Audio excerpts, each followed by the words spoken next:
Hey everyone, and welcome to Great Lakes Church Online. My name is Carson, and it's such a privilege to have you joining us. If you don't know who we are a community of people helping people find and follow Jesus. We're based in the southeast Wisconsin area with one physical location in Kenosha, but hopefully many more locations as you tune in on YouTube or any podcast platform to check out this week's dose of encouragement. We hope that whatever you hear today prompts you to take the next step in your faith journey. And if you'd like to know more about who we are, get involved through giving, or just join us in our physical location, go to greatlakechurch.com to find everything you need to know. But until then, enjoy the talk.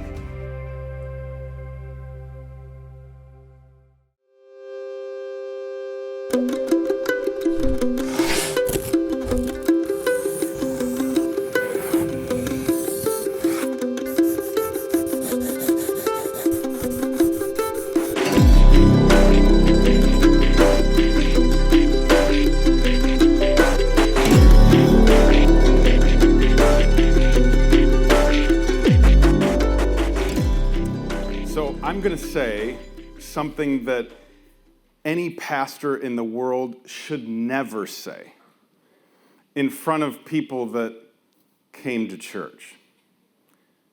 Stop going to church. Just stop. Stop going. Hold on, I'm going to unpack that for you. But I mean it, and we'll come full circle, but I want you to be thinking about that. Stop going to church. And for some of us, we're not far from that. That doesn't seem like a stretch. That doesn't seem like a push.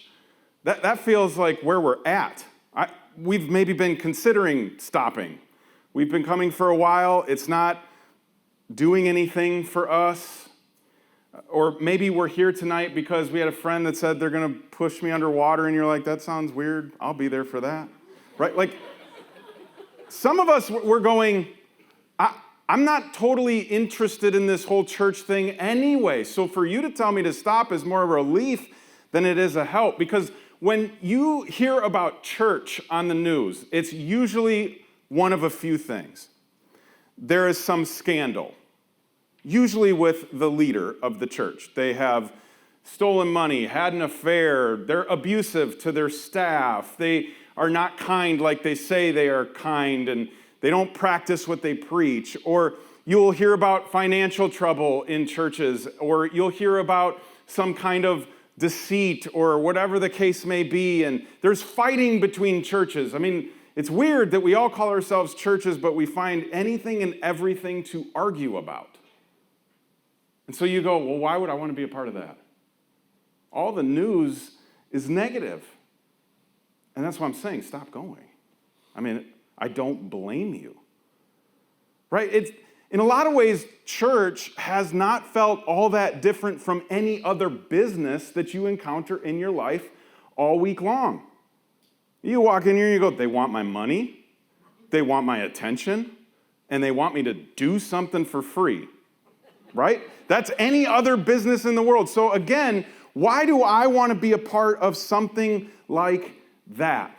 Now, until I walked onto Great Lakes campus for the first time in June, it had been a long time since I'd been a part of a church, like years, 3 to be exact. And if I'm just being totally transparent with you and honest with you, there were a lot of moments where I thought, I don't really like church anymore. I'd been a pastor for 15 years. And in those quiet moments where, again, the news comes up, or I hear something through social media, or somebody that goes to one of the churches in town says this thing's going on at my church, I'm like, what good are we actually doing? What difference are we actually making? And in fact, some of us would argue we're not. We're not doing any. In fact, we're doing the opposite. We're doing more harm than good. And when you grow up a Christian, or you become a Christian, or you are a pastor, you are aware that that is how a lot of people think. That's how they perceive the church. And so I've been wrestling with this idea lately that association with church will often create assumptions with friends. Have you ever noticed this? You say you go to church, they know how you vote. You say you go to church, they know what you hate and who you hate. You say you go to church, they know what books you read, where you spend your nights, and the things that you think about, right? You may not have to tell them one of those things, but they have assumptions firing off the second they hear Christian or church. And I will never forget when I first was a pastor and I went to a family event. And I met someone that was a part of the family now by marriage who I'd never met before. And I sat down next to her on a couch, and we're doing the little, small talk thing. And she goes, "So what is it that you do?" That's every pastor's worst nightmare, when someone asks you that, by the way. I said, "Well, actually, I'm a pastor." And she goes, "Oh, you are?" And literally moved. That was it. She moved to a different part of the room because she had assumptions about me, because she knew a lot of things about the church. And way back in the day when I was a kid and some of us were growing up in church, it was easier to hide some of our dark spots because there was no such thing as the internet. There was no such thing as Facebook and Instagram and TikTok and Snapchat and all of the things. But now, all of our dirty laundry. And if you're here tonight, by the way, and you're like, I'm not the church person, you're going to love the next few minutes.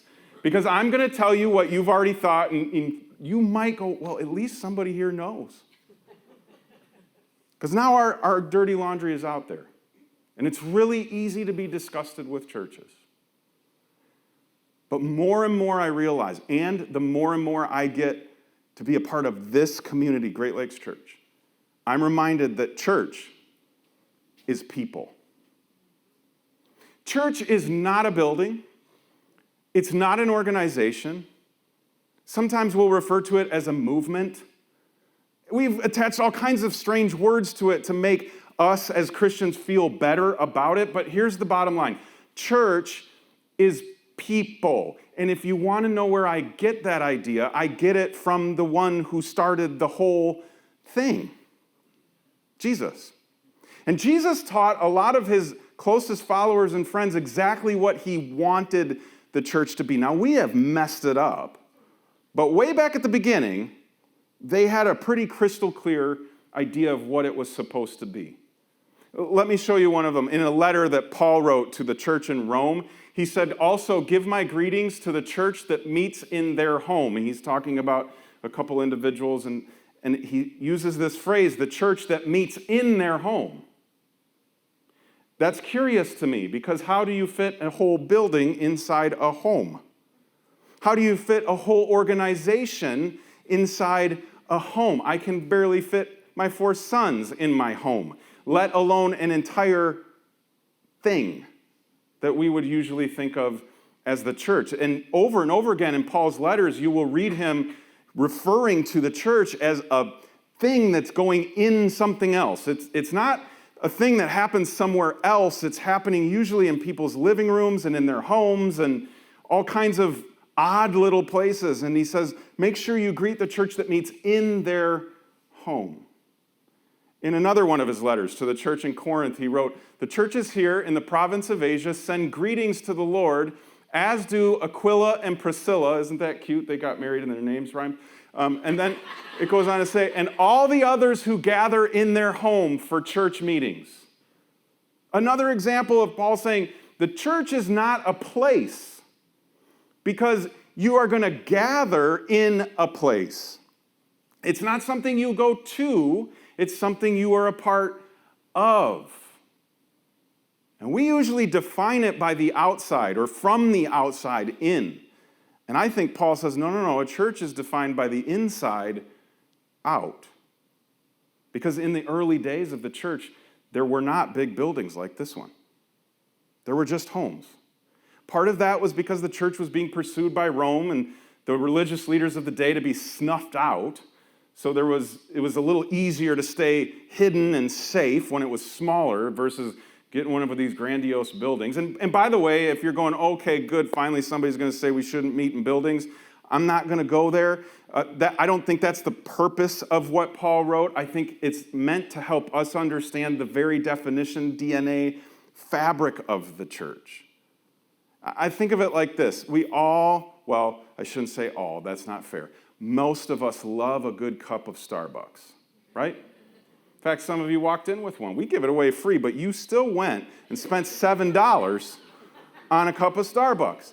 And I have a sneaking suspicion that you and I are a lot alike. And here, I'm just going to tell you what's going on in your head. You just don't want to say it out loud. You don't even like it. It doesn't even taste that good, but it looks really good in that cup in your hand. We just feel better because it's some kind of status signal to people, right? Like, I got up this morning and I was successful about getting out of the house, and look at me drinking caffeine to get through my grown-up job, right? Or look at the discretionary income that I have because I can go and buy $8 cups of coffee, right? But if I walked in with a cup of Starbucks, you actually have no idea what's inside that cup. Some of you are like, now we're talking. I could have Kool-Aid in there. I could have, dare I say, Folgers inside the cup. The cup does not magically make it Starbucks coffee, but it's easy to believe that it does. And I think sometimes as the church, we have gotten enamored with buildings and great websites and all kinds of stuff that I support, but we sometimes think that gives us definition, that we are those things. And too often our churches are filled with people that don't actually get it. And they don't actually live it. And they don't actually believe it. But we got together inside of a building, so we think that's a church. But the cup does not make it coffee. The coffee is what makes the cup the cup. So there's something deeper, there's something more than just simply stamping a name on a building and getting a guitar in the room. Peter would agree. This is what Paul wrote actually first. He wrote this in another part of his letter. First, I hear that there are divisions among you when you meet as a church, and to some extent I believe it. And Paul's always getting sassy with people about their behavior, but now he switches it. It's not just the church that meets in, it's when you meet as a church. These are parts that we will read by so fast because we're getting to the verses that we memorized when we were a kid, and we think those are really important, but we miss these foundational truths of what it means to be us. He says, when you meet as a church, there's something to this whole thing that is gathering. It's coming together. And we don't tear down the building and put it in a box every week. I know we used to do that in the theater, but we literally leave this place as is. So we don't gather it together every Wednesday and then gather it again every Sunday. But the church gathers both days because the church isn't the walls. Spoiler alert, the church is you. Think of it like Legos. Legos, by definition, are gathering pieces. They're meant to go together. And when you piece them together and you put them just right, you can turn them into other things, and it's really cool and it's really fun, and oh, we love Legos. But if you leave a Lego individually by itself, it's no longer a Lego, it is a torture device. Have you ever stepped on one of those things?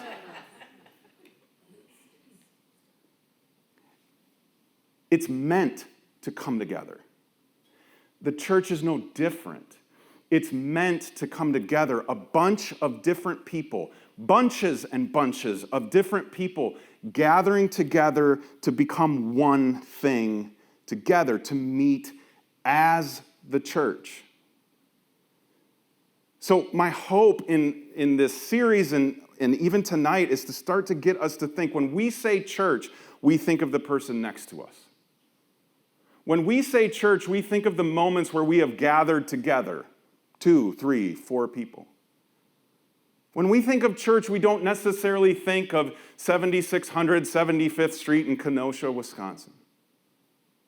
We think of something different, something real, something living. Now let's talk about Peter. Jesus, I'm going to tell you about it in a minute. Jesus said this thing to Peter that's really amazing at one point. But then Peter would go on to write letters that kind of re-said what Jesus said. And he said, you are living stones. Now remember, he's talking to a church that God is building into his spiritual temple. I thought it would be really fun to give everybody a stethoscope and have you walk around the building, putting it on the walls and listening for it to breathe. Only for you to be frustrated and think I'm utterly insane because you would never hear it breathe. You'd never hear a heartbeat because these walls are dead. But when you put that stethoscope on someone else, all of a sudden you realize they're alive. And Peter says, you are living stones. You're not cement stones. You're not granite stones. You're living stones. You're people. People are the church. And the reason this was so important for Jesus, so important for the initial church starters back in the day, was that in order for anything to take off and become what we call viral, it has to be alive. Whether that's viruses or memes. On the right is a virus. I don't know which one. I'm not that smart. I just found a cool picture. But viruses are really difficult to pass. We learned this well a few years ago from non-living to non-living. It's really easy to pass it living to living, though. You remember when you used to wipe down your groceries? Was that just an Illinois thing? Maybe.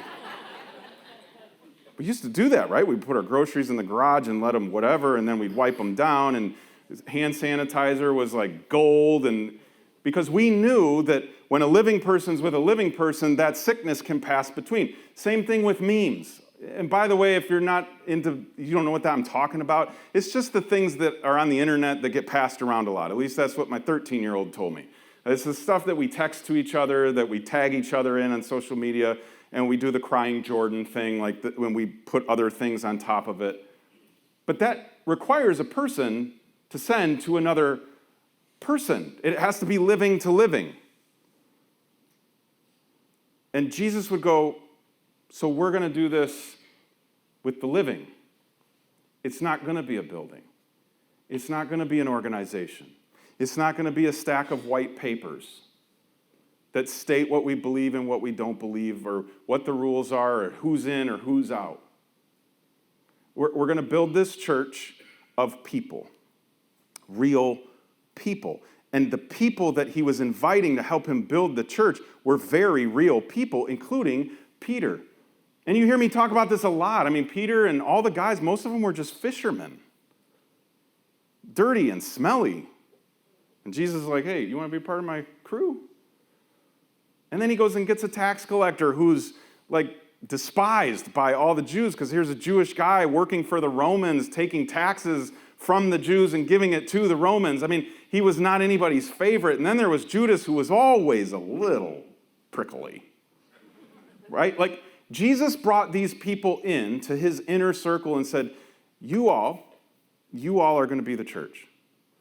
Well, wait a minute, Jesus. I mean, we did the synagogue thing like that. We go to church. Jesus would say, no, you are the church. We're changing it. It's going to be defined differently, and it's going to do differently, and people are actually going to be interested in it because of you, because they're going to meet you. And in meeting you, they're going to meet me. We're going to pass this life thing on to each other. So Jesus, this idea was given to Peter at this very vivid moment when Jesus referred to Peter as a stone, and not the rolling kind. This is what Jesus said.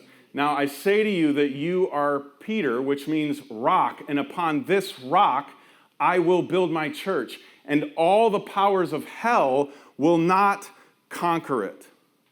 Now, Jesus uses the word church, but he didn't use the word church. The word church, like we know it, is actually a German word that the Germans introduced to the vernacular of the Bible a long, long time ago. The word that Jesus used in Greek was the word, you say it, ekklesia. And ekklesia was a gathering of people. In its very definition, when Jesus says, I'm going to build my ecclesia on Peter, a living stone, the rock. He's talking about people from the very start. He does not talk about, hey, we'll go get the best spot in Jerusalem, and then we'll get a good spot in Bethlehem, and we'll get a good spot in Nazareth, and we're gonna do this like Chick-fil-A does it, and Jesus is like, no, it's gonna be people. It's gonna be organic, and it's gonna be mobile, and it's gonna be viral, and it's gonna be on the offense. A better translation of what Jesus says when he says the forces of hell, or some translations, really, it's better said the gates of hell. Now, here's what's so fascinating about Jesus saying this, is where he's saying it. He's in an area called Caesarea Philippi, and a long time ago, I got to go there. I got to be there, and this is what it looks like right where Jesus says this. Now, this is a cave that has water that runs through the cave and then underground. And this was considered an altar to a god called Pan, P-A-N. And people would regularly bring sacrifices to this place, put them in the water of the cave, and the current would take that away. And they believed it was traveling to the underworld where Pan was, who was the god of fertility, and that's how they would be able to have babies. Key word there, being the underworld. So when Jesus says the gates of hell will not stop it, he's literally standing at what people believe to be the gates of hell. And he says, it won't be able to stop it. Now, gates are a very defensive word. You put fences up and gates up to keep people out. And sometimes in prisons we put them up to keep people in, right? But it's meant to be on the defense. Buildings are often really built to be defensive. They defend us from the weather, right? They defend us from the crazy snow that we had on Halloween, right? It protects us from those things. And so Jesus says, I'm going to build a living church, an ecclesia, a gathering of people, because people can move. If we only think defense and build things to protect or to hold, it's going to be stuck. And Jesus didn't want the message that he brought stuck. So he builds his church out of people. This is why I say the church is people. It's not made up of people. It doesn't contain people. It's about people, but it's also of people. And in case you're wondering, here's how Jesus would say, my living church made of living stones is actually going to be on the offense and make a difference in the world. Because some of us that are sports-minded, especially this time of year, we think football, we're like, yes, let's go to war. And there are Christians, you've met them, I've met them. I'm related to some of them that are like, well, let's go to war, right? It's the good guys versus the bad guys, right? Not according to Jesus. Because here's how Jesus starts to define who these living stones are, who his ecclesia or church is. We find this in his most famous talk. You are the salt of the earth. But what good is salt if it has lost its flavor? He goes on to say, can you make it salty again? It'll be thrown out and trampled underfoot as worthless. He uses another analogy in case you're not into that. He says, you are the light of the world, like a city on a hilltop that cannot be hidden. And then he kind of wraps up the thought in this way. He says, in the same way, let your good deeds shine out for all to see so that everyone will praise your heavenly Father. Jesus doesn't use swords, shields, battle axes, jousting, anything when he talks about what his church is going to do as it moves into the world. He uses salt and light. Now, here's what I know about salt. I'm not a culinary chef, but what I understand is salt brings out flavor that's already there. It helps us taste it better. It doesn't introduce really anything new. So the salt on your McDonald's French fries just helps you taste the grease better. It's why we put salt on steak. It's why we put salt on everything. And Jesus says, you are the salt of the earth. In other words, you, my church, you're supposed to bring out the God flavors in the world. You're supposed to help people in some way taste God in who you are and how you do what you do, whether that's working, parenting, posting on social media, interacting with the clerk at the store. It's interesting to me that it's not beat them over the head with God. It's bring out the flavors of God in their life. And they're flavors that are already there. They just didn't identify them. They just didn't know that. Same thing with light. Did you know light does not make something colorful or bright? It highlights the colors that are already there. So great photographers know this. They know how to arrange lighting in such a way or get the camera positioned in such a way that the light is going to capture the best features of whatever their subject is. And maybe Jesus is going, well, then your job, that in mind, is to bring out the God colors in the world. That you're a highlighter. We're not dividing and conquering. We're showing people and pointing people in the direction towards Jesus because we're people. And we don't like being beat up like that either. Jesus brings this more subtle approach. And he had to do it with people because structures will eventually either fall apart or get entirely repurposed. There are homes in churches now, there are businesses in churches now, and there's even bars in churches now. My grandfather would roll over in his grave. The building can be used for anything. But the people, according to Jesus, the ones gathered in his name, his ecclesia, they have one purpose. Show people who God is. So Jesus says the church is not a building. The church is not an organization. The church is not this thing. The church is people. So, stop going to church. Stop going.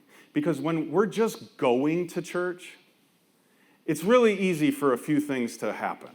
If we just go to church, that's easy to disengage from. I know a lot of us like Target, but when I leave Target, I don't think about Target anymore when I'm gone. I know some of you are like, I've thought about Target 5 times while we've been sitting here, and that's okay. It's okay. Oftentimes, after you go to a play and you leave the play, you think about it for a couple minutes, but then your life carries on, and you get back to the business of being you and being an adult and doing things. It's easy to disengage from a place. It's really easy, too, to forget who we're supposed to be when we're not in the place that constantly reminds us of who we're supposed to be. Because we kind of become dependent on it. We need the walls to go, oh yeah, I'm in church, so I got to be churchy. I love it when someone out in the lobby will cuss while they're talking to me, and they're like, I'm sorry, I know I'm in church. And my favorite response is, no, you're not. You're with the church, and a lot of people cuss in this church, right? Like, it's okay. Like, you're actually in kind of an industrial park, and we put a bunch of things on the walls, and we gathered the church in this place. It changes how we think about it. And it's not as easy to disengage and just be somebody else when you realize, no, I'm walking as the church. That people are going to encounter Jesus, yes or no, through me. And it's easy when the church is just a place that you go to keep looking for a perfect one. Here's the bad news. You will never find it. Because the church has people. The church is people, and I have yet to meet a perfect one. So you are going to shop and shop and shop until you literally drop out and go, I'm done. You're going to be so frustrated unless you go, well, if the church is people, then I can stop looking for perfect people because I know they don't exist. Instead of going, start being the church. Every single day, not just on Wednesday, not just again on Sunday. Start actually being the church. And here's a question you can regularly ask yourself that I think is going to help trigger that. Because you think of church as the place you go to learn about God, right? Learn about Jesus and maybe get some steps in for how I should go about doing that every day in my life. So here's the question you should ask yourself. What are you, or what am I teaching people about Jesus? When I get ready to click publish or post about that thing that's got me so mad, or about that thing that I'm so afraid of is going to happen because so-and-so's in office or so-and-so won or whatever the case may be, what are you teaching people about Jesus with that?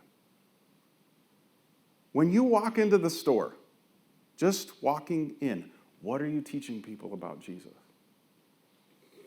When you see your neighbor walk in those doors on a Wednesday night, that neighbor who lets their dog do their business in your yard, what are you teaching people about Jesus in the way that you welcome them in? When you're driving, big stretch, what are you teaching people about Jesus? Because you're not driving to church, you're not driving away from church, you are the church. And it's true. Association with the church will cause assumptions in your friends, but not about you, about him. And people know. And it's why I'm convinced so many people have deconstructed their faith and walked away from the church.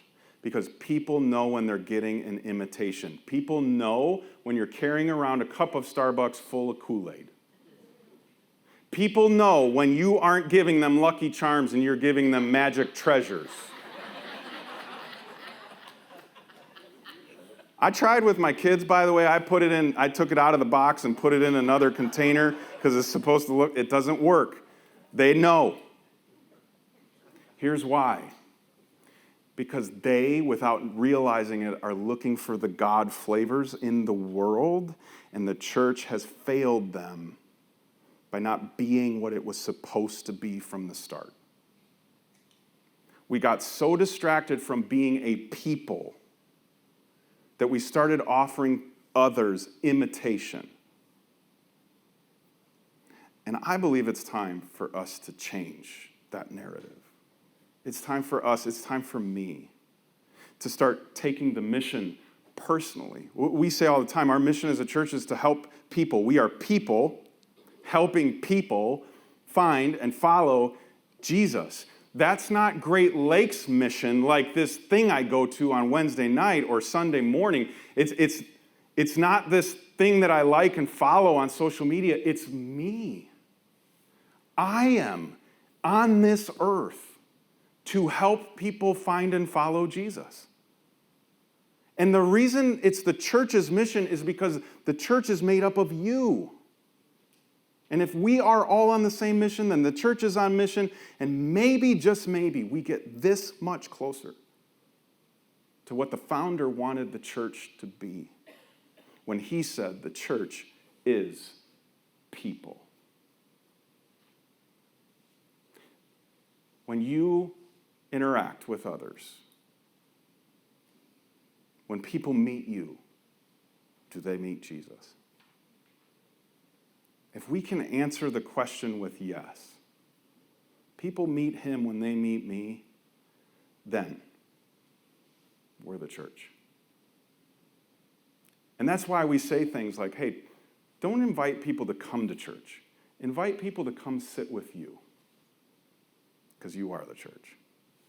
And as you walk out of here and you bump into people, you're bumping into the church. And it's messy.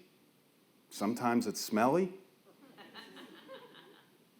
It's never totally the same, brick to brick, because none of us are the same. That's what makes the church beautiful. So when you ask the question, what is a church? It's us. Let's pray.